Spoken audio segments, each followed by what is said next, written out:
Një infermier nga Postriba i Shkodrës ka arritur të realizojë një ide të kahershme, duke e kthyer atë në një simbol të punës dhe traditës vendase. Kujtim Plangaj, pas 3 vitesh përpjekje, ka përfunduar ndërtimin e një vargu çepësh me gjatësinë 110 metër. 5 ditë ka bën vargu më bën, 110 metra.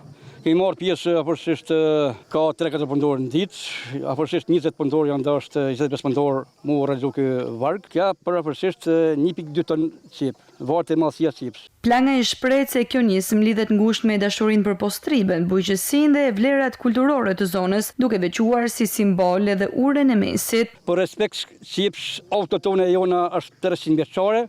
Dhe për urën e mesit që është mrekulli të zonës tonë. 110 metër është vargu i qepë që fermieri nga Postriba Kujtim Plangaj ka përgatitur, ndërsa tashmë së bashku me të rinj të zonës po i transporton atë drejt urës së mesit, duke sjellë në këtë mënyrë në vëmendje 2 mesazhe të rëndësishme: historinë 300 vjeçare të qepës së Postribës dhe urën tashmë një monument të rëndësishëm të kulturës. Ura e mesit është bashkuar simbolikisht me produktin karakteristik treshikullor të zonës, qepën e Postribës, duke përcjellë një mesazh të fortë për ruajtjen dhe promovimin e trashëgimisë bujqësore dhe monumenteve kulturore, një nismë që synon të rrisë ndërgjegjësimin për mbështetjen e fermerëve dhe vlerësimin e pasurive historike e natyrore të zonës.